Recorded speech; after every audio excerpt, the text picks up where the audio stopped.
મિત્રો, તો આજે આપણે વાત કરવાની છે કે જ્યાં તમે ગ્રાફ્ટિંગ કરતા હોય એટલે ગ્રાફ્ટિંગ સુકાઈ જતું હોય છે, આ રીતનું ડોકું ચડાવતા હોય સુકાતું હોય, એટલે આ શા કારણે સુકાય છે. આ એવું નથી કે તમારાથી જ સુકાય, અમે બાંધકામ કરતા હોય એટલે અમારાથી જો આ પ્રશ્ન થતો હોય ને આના બે કારણ હોય છે. એક ફંગસ લાગવું અને અથવા ડોકું કાચું હોવું, અથવા તો જે રોપ હોય ક્રોપ હોય છે તેની અંદર જ રોપ હોય છે એની અંદર જ રોગ હોય છે. અને આ છે ને આ બધે લગભગ ફૂગના હિસાબે સુકાણા છે.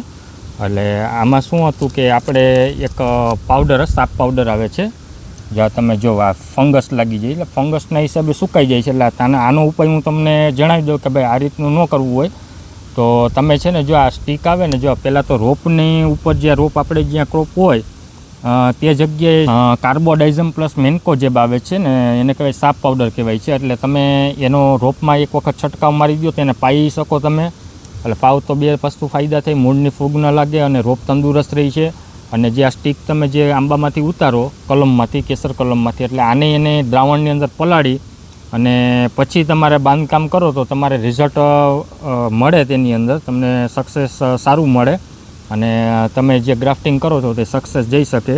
એટલે જે આ બધાય છે ને, જો આ બધામાં છે ને ફંગસ લાગેલી છે, એટલે આપણે એ જ દેખાડવાના હતા કે ભાઈ તમારાથી આવું થતું હોય છે કે ભાઈ ગ્રાફ્ટિંગ કરીએ છીએ એટલે સુકાઈ જાય છે. ક્યાં કારણે સુકાઈ જાય? આ ફંગસ લાગી ગઈ, દેખાય આની અંદર, આ અંદર છે ને ફંગસ લાગી જાય છે.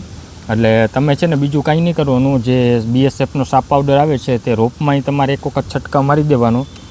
અને આ છે સ્ટીક છે, સ્ટીક જ્યારે આંબામાંથી ઉતારો એટલે તેને પલાળી અને થોડીક વાર છાંયે સૂકવી નાખવાની, પાણી ઉડી જાય પછી તમે લગાડો. અને ખાસ કરીને જો આ પાટો છે ને આ પ્લાસ્ટિક હોય એટલે પ્લાસ્ટિક હું એરટાઈટ થઈ ગયું એટલે આની અંદર છે ને ભેજને ભેજ રહે, એટલે ફંગસ અંદર થોડી ઘણી રહી ગયું એટલે ફંગસને આગળ વધવાનું કામ કરે, ભેજ બીજું કાંઈ કામ ન કરે. એટલે આ બધી વસ્તુ છે ને જો આ આપણે આને બધાની અંદર છે ને જો આની અંદર ફંગસ લાગી ગઈ હોય, જો આ બધી ફંગસ લાગી ગઈ છે, આ દેખાય તમને, આ એના હિસાબે આ સુકાઈ ગયું છે.